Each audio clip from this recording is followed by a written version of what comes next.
ตะเลียนนอกงอกิจออรอีครุตะพังชีวิตอีตะเลียนนอกงอกิจออรอีครุตะพังอำเสื้อฟังลองเยงชีวิตแต่ละชีวิตอางอรอาจันตรอกที่จะอรอีอาเบออามายัดเลอะเบอลำอางอรอาจันตรอกหาซอกงอรเมื่อบังเพราะงอรเมื่อบังที่เบียงเราสัจดงจิดังจิหังจิมีเกมจอยอันอีรอดจุดกันนี่ดอกสิกีจิกเฮียนประโยที่พระคำพีหมอกตะเลียนนอกงอรและมึงงอรมั้งและนอกงอรก็มันเนี่ยก็มั้งไกบุประโยไกเฮียนประโยถ้าพี่น้องหักพลาดอำเฮียนอันจบอันโลดพี่น้องเข้าใจตับโตกี่กันได้เหมือนเปลี่ยนกูตับโตเรื่องตาฮีตากันได้อันเดต้องปะลอยเรื่องฉะนั้นสิกีจะให้ปุ๊บโยถ้าพี่น้องพลาดเสียใจครอสไม่เลยลดจำนวนเยก่อนยงมาตายเดงเฮมโยครูสอนอาจารย์ศิษยาภิบาลนักเรียนศึกษาปัญญาชนทหารตำรวจกับหูอียัดยิ้มมอนยิ้มแหงอเมริกาแคนาดาฝรั่งเศสประเทศไทยประเทศจีนประเทศเวียดและดูกนมาบ่อยก่อนโรคบกลึกยงเท่ามาแก่พระเจ้ารักโลดทุกศาสตร์ทุกภาษาทุกเผ่าขอพระเจ้าเสริมกำลังเอาละลักษณะในคนรับใช้ที่เลอะในพระเจ้าหนึ่งต้องรับใช้พระเยซูคริสต์เจ้ารับผิดชอบป้องกันรักษาความจริงอันลึกลับในพระเจ้าเมื่อคนสัตย์ซื่อและไว้วางใจเบือนเมื่อคนดึงแต่ความจริงและกล้าประเสริฐหน้ากับข้อกล่าวหาทุกสิ่งจิตสำนึกมโนธรรมเลอะอำพ้องได้เอง yes อ่านอมบัต400%บาทซึ่งได้โซ่ซึ่งได้แตงกระทบหรือเยื่อมกระทบสมองต่อยะประการที่6ต้องเป็นคนระมัดระวังในการก้าวหาและตัดสินคนอื่นโดยตรวจสอบและกวดแยงอันละเอียด1 โครินธ์บท 5 ข้อ 10ก็บอก7เฮียนกันย่อ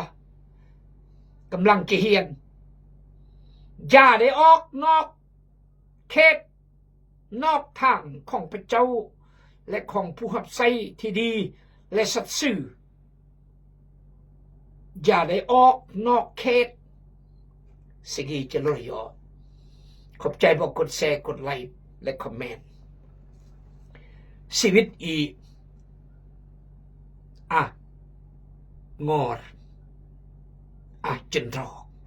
งอรยอเฮียนเมื่อนอกรีด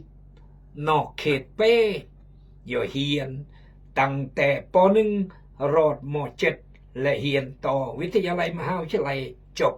ปริญญาตรีปริญญาโทปริญญาเอกอังกฤษมาต่อยงอรยอสอกเบอร์สอกมายอค่ายอคายยอแต่งลาแต่งการและยอปิ่นพรอกโลกกะเรกนานยอจ้างยอเจกก็มึงงอรนอกงอรสอกกำราสอกเลบึบเบือนจำรอเลยจำกึนเลอมึงงอร4งอรพัฒนาครอบครัวอันอาเบออามาตามกฎหมายบ้านเมืองถูกต้อง อำลักอำโลภอำเลยอำติดยามาฆ่ายาสัตว์อำลิ้นพนันอำยอร่วมกับ call center เพื่อลอกลวงตัวต้มเรียงตัวยอ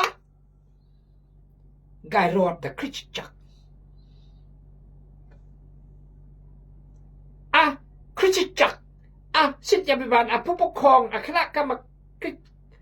กิจคริสตจักรประธานสาวนุ่มประธานสตรีผู้ดูแลละน้อยหัวหน้าบุรุษยัดนี้อาการถวายอาการนมัสการอาการยอประกาศอาการสร้างโบสถ์ตำบออีกตืมกุ้งยีกุ้งนาย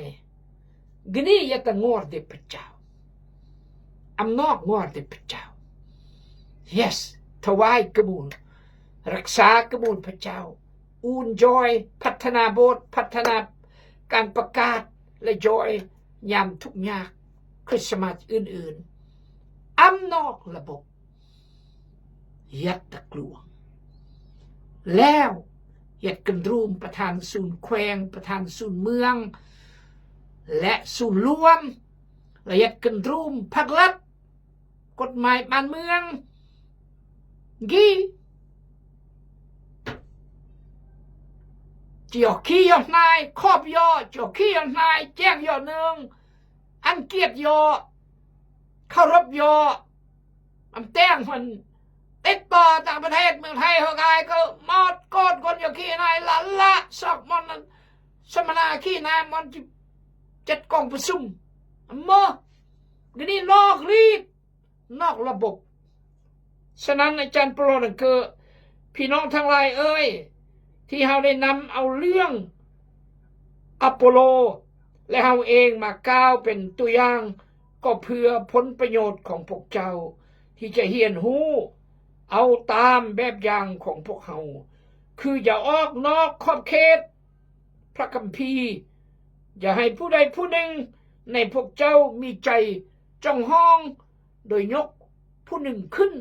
และข่มผู้หนึ่งลงผู้ใดเฮ็ดให้เจ้า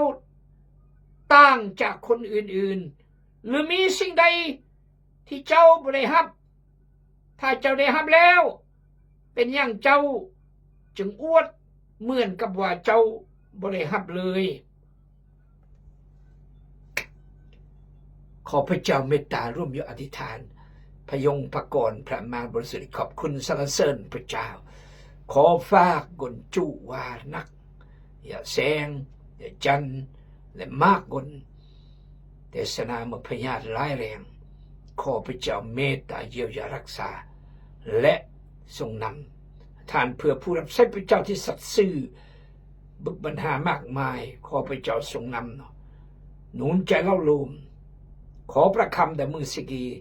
เกิดเปรตเกิดรางอันพี่น้องเดขอพระเจ้ารับเกียรติเพียงผู้เดียวอธิษฐานในชื่อพระสุกิจเจ้าอาเมนอีกกุนดาหนังสือ1 โครินธ์บท 3เราดังเกิดข้อ 3เพราะว่าพวกเจ้ายังอยู่ฝ่ายมนุษย์ธรรมดาพวกเจ้ายังอิจฉากันพิษข้องต้องเถียงกันพวกเจ้าอยู่ฝ่ายมนุษย์ธรรมดาและบ่ดำเนินชีวิตตามมนุษย์ธรรมดาบ่เพราะเมื่อผู้หนึ่งในพวกเจ้าว่าข้าพเจ้าอยู่ฝ่ายโปโล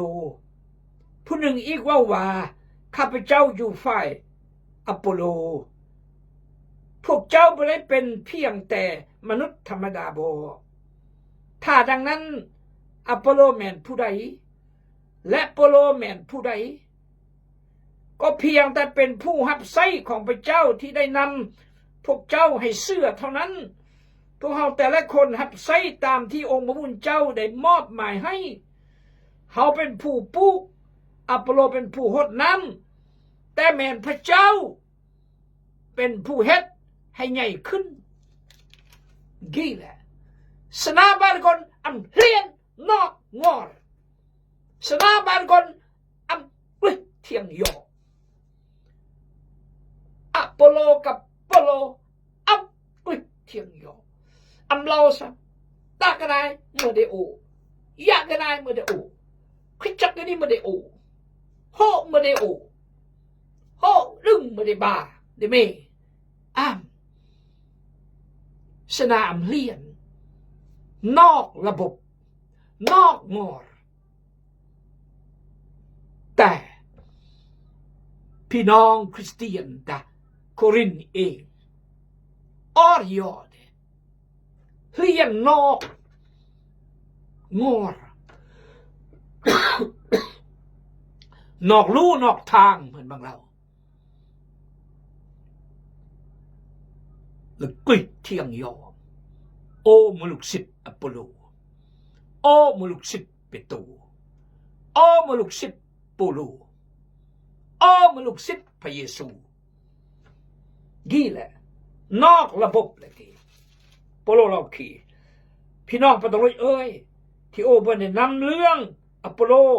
และโอเองก็เล่าต่อพวกบอยกตัวอย่างก็เพื่อพ้นประโยชน์เด็กพวกบอที่จะเฮียนนึงตามแบบอย่างเด็กพวกอีคือตะเลียนนอกขอบเขตพระคัมภีร์พระคัมภีร์อันอีมมันมีกลองไม่ให้เยื่อเคารพยอและยอนับถือยอและยอที่หนึ่งคือจะสร้างความแตกแยกจะสร้างความปั่นป่วนจะสร้างเงื่อนไขอันใดอันหนึ่งอันพี่น้องอริยสะดุดอันพี่น้องอริยสันตรูดดักความเสื่อตะอันสิ่งนี้เกิดขึ้นดักชีวิตอีพี่น้องเลยฉะนั้นอาจารย์เปโลกับอัปโลรักยอสมัคคียอเปโลระดับมาโอมงคลประสิมอัปโลรถอมและพระเจ้ามงคลแตนเกิดผลและหมดมานยอยสพระเจ้าสวรรค์แตงอนรินเขื่อนนี่คือโปโลหมวกโปโลมงคลยอกกยอประกาศตรานอันน้อยเสื่อพระเจ้ามันก็เล่าคือดะข้อ15ถึงแม้ว่าชีวิตในพระคริสต์พวกเจ้ามีผู้ควบคุมดูแลเป็น 10,000 คนก็ตามแต่พวกเจ้าก็มีพ่อคนเดียวเท่านั้นเพราะชีวิตในพระเยซูคริสต์เจ้านั้นเฮาได้ให้กำเนิดพวกเจ้าโดยข่าวประเสริฐบ่จะอาจารย์เป็น10 บันคนเดียวเทศเดียวสอนบ่ดีก็อำกฤษมาก็มีอย่างมาตาเลียนนอกงอรต้องชื่อสัปโปโลเมื่อก่อนนี่ก็กำเนิดชีวิตบ่ได้พระเยซูคริสต์เจ้านั่นคือประกาศร้านอันนอดีข้าวประเสริฐอันนอหนึ่งพี่น้องเอ๋ยเหมือนอาจารย์สมกำลังเด่นอัดโอเดคีและอาจารย์คูนและก็อาจารย์มักอาจารย์สิทธยาพิบาลคุณมากอนผู้ปกครองสุนลุงแก้วอาจารย์สมพงษ์อาจารย์ยุทธโอ้มกนนำข้าวประเสริฐอันยนอนร้านและนอกายเสื้อเกิดเมื่ออาจารย์เท่ามือสิกีอาจารย์คูณอายุ65 ปีแล้วก่อนจำขึ้นก็เมื่ออาจารย์อีกจบปริญญาโทพี่น้องเอ้ยอย่างนี้แหละความหมายโปรเราตาโยเลียนนอกงอรอำเรามือคำซ่อนอำเราชีวิตอำเรายอมรับความจริงตาเลียนนอกงอรโปโลมันก็ปซึมตรานหวานและเกิดอปโลรถอมนั่นคือยาเทศยาซอนยานุ่นใจเราลม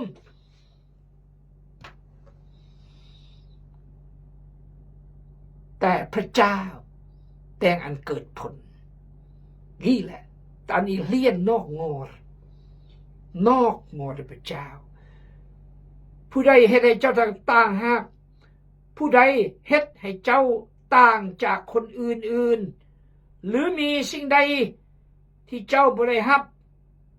ถ้าเจ้าได้รับแล้วเป็นอย่างเจ้าจึงอวดเหมือนกับว่าเจ้าบ่ได้รับเลยเมื่อแต่นบ่ต่างโยโปโลมแต่นบ่ต่างอัปโปโลมแต่นบ่ต่างเปโตรมแต่นบ่ต่างเหมือนโย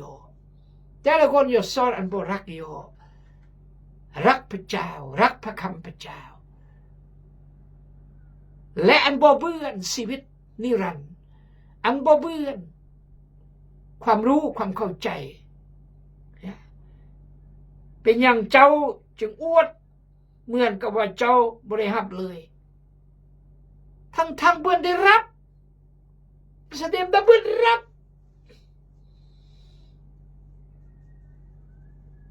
ย่องอัปโปโลเมื่ออัปโปโลรอดเมื่ออัปโปโลรอดโปโลรอดย่องโปโลบรามอัปโปโลบรามเปโตรบรามคนกี่คนกันได้เหมือนอันเบิ่นได้รับมั้งเหมือนอันเบิ่นได้นุ่งมั้งเหมือนอันเบิ่นได้เข้าใจมั้งก็นี่นอกระบบเลยก็นี่แนวคิดก็นี่ขเยี่ยมก็นี่นอกระบบโปโลมอกขึ้นนะอย่าออกนอกขอบเขตพระคัมภีร์อย่าให้ผู้ใดผู้หนึ่งในพวกเจ้ามีใจจองห้องสิเกิดคนเป็นคือคนจองห้องโอ้มลุกศิษย์คนกีมลุกศิษย์คนกันนายพี่น้องเอ้ยขอพระเจ้าเมตตาอีกและขอพระเจ้าทรงนำอีกโอ้ยขักเสมอล่ำขักพี่น้องพระคำพระเจ้าขอรบขักเสมอ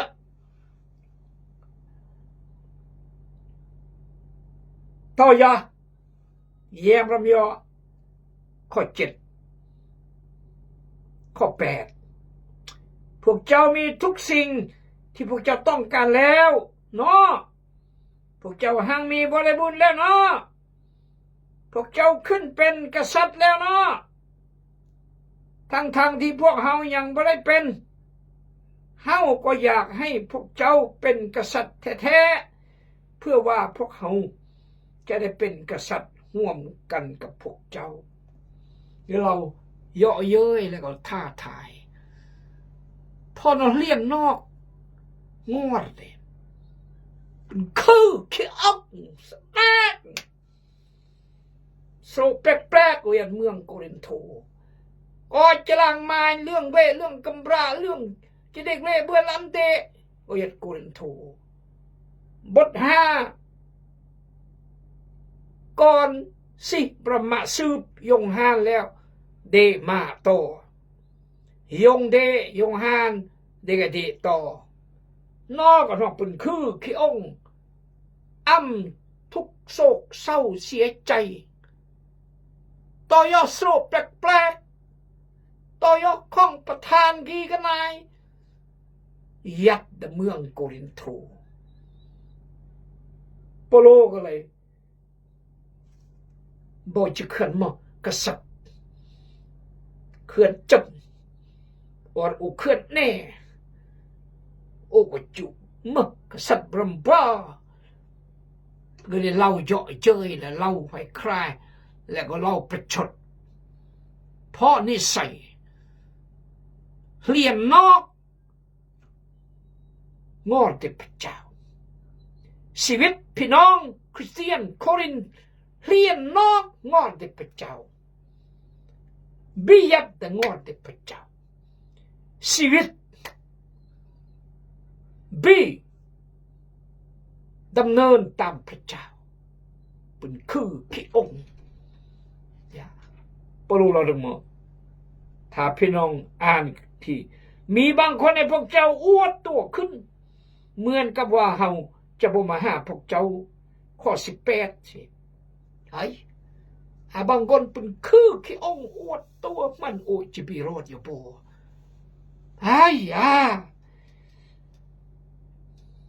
โอ้พี่น้องที่รักองค์พระเจ้า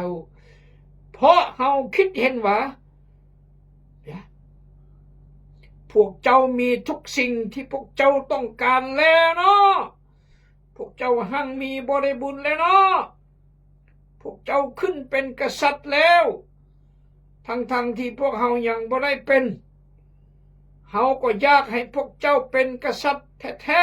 ๆเพื่อว่าพวกเฮาจะได้เป็นกษัตริย์ร่วมกับพวกเจ้าพุ่น จะได้บ่มึกกษัตริย์โอ้จุมบรอมฉะนั้นประการที่8จงเข้าใจว่าทางของพระเจ้าอยู่ในองค์พระเยซูคริสต์ชีวิตคริสเตียนมีครบบริบูรณ์และไม่จำเป็นจะต้องซอกแสวงหาทางอื่นเหมือนพี่น้องเมืองโครินโธกำลังซอกหาความสุขความสำคัญและชื่อเสียงดังงอ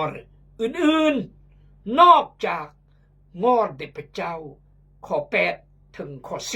10 yes ตลอดมาเพราะเขาคิดเห็นว่าพระเจ้าได้วางพวกเขาผู้เป็นอัครสาวกให้อยู่ล่าสุดให้เป็นดังคนทึกลงโทษถึงตายต่อหน้าสาธารณชนและเป็นตัวละครให้จักรวาลให้ฟุ้งเทวดาและให้มนุษย์เบิงพวกเขาเป็นคนโง่พ่อเห็นแก่พระคริสต์แต่พวกเจ้าเป็นคนมีปัญญาในพระคริสต์พวกเขาเป็นผู้อ่อนแรงแต่พวกเจ้าเป็นผู้แข็งแรงพวกเจ้ามีเกียรติแต่เฮาบ่มีเกียรติโลกประชดยี่บ่สลาดเดพระคริสต์อีเอียย้อนพระคริสต์อันเบี่ยงดูถูกดูหมิ่นอันเบี่ยงประมาทอึดมาแบลมาเหมือนตัวตลกละครอันโลกแยงเท่ากันนี้ต้องอึดมาแบลมาจนถึงปัจจุบันนี้พวกเราก็ยังอึดเข้าอยากนำข้อ11ขาดเครื่องนุ่งห่มทึกตบตีและบ่มีบอนพักผ้าอาศัยเป็นหลักแรงพวกเรายังอดซ่าเลี้ยงชีพตนเองโดยเฮ็ดเวียกอย่างนักหน่วงเมื่อทึกปล่อยดาพวกเราก็อวยพรเมื่อทึกข่มเหงพวกเราก็อดทนเอานี่คือสภาพเด็กโปโลแต่นอเลียนนอกกรอบอิรมานอิอาบามาอิเหมือนเจ้านายโปโลมาเมอมันเทศนาสอนกระดับขี้นูเต็มแอปเขามันบางเราเนี่ยนี่คือสิ่งนอนดูถูกโปโลเพราะเรียนนอกงอนละเด็กเมื่อชีวิตเรียนนอกงอนบิแต่งตามโปโลและอโปโลและพระคัมภีร์มอกพระเยซูมอกก็แหละมันคือขี้องค์แสดงโปโลก็เลยเล่าอีเหมือนละครเหมือนตัวตลกในละครอันโลกเองอึดมาแปลกมาเครื่องวันแต่กูปือบ่เมื่อกษัตริย์บ่เมื่อนายบ่ก้าวเคลื่อนแล้วเมื่อจำโอจะเมื่อแนวทุกข์มากทำนองนี้คักล้ำคักโปโลเราท้าทายนี่คือชีวิตคนเรียนนอกงอพระเจ้าเรียนนอกงอพระเจ้าคริสเตียนโครินเรียนนอกงอพระเจ้าตอนนี้เรียนนอกงอพระเจ้าแล้วก็เป็นคือเรื่องวัตถุสิ่งของเป็นคือตำแหน่งเป็นคืออำนาจเป็นคืออากีอากนายเมื่อละโมเราคือพวกเรียนจากงอพระเจ้าตอนนี้เรียนจากงอพระเจ้าขอพระเจ้าอวยพรบุบยอมเมมยังบา3 รอบอาเมน